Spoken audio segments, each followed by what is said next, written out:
In this video clip, we'll take a look at how you can enter your own learning objectives and assign them to individual test questions within ExamView. Many times, some of the ExamView questions are already preset. The learning objectives are already assigned or connected to the question, as well as the state and national standards.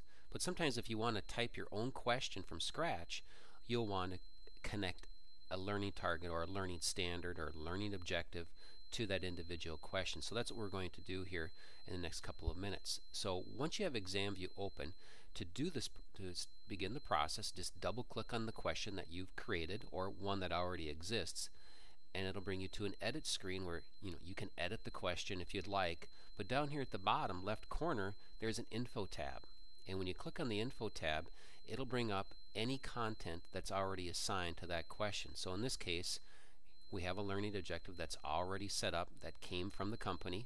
The national standard is already on here, as well as the state and local standards.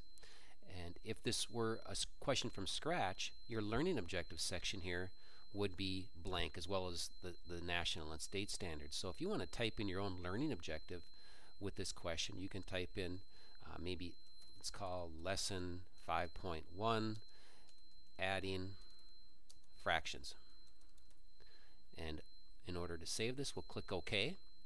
And before you leave the screen, if you want that information to be saved to that question, you have to make sure that you click the record button, and now that learning objective is connected to this question. So when you start to analyze your results and you want to look at results by learning objective, how many kids, what percent of kids got number 1 right based off that learning objective, you'll be able to analyze those results and break it down in that fashion. So just a quick review here. Double click on the question, click on your info tab, type in the lesson objective that you want to put here, or the learning objective rather, click OK, and then record it, and it'll be saved to that question. And you do want to make sure that you save your ExamView file so that it'll all be there the next time you come back.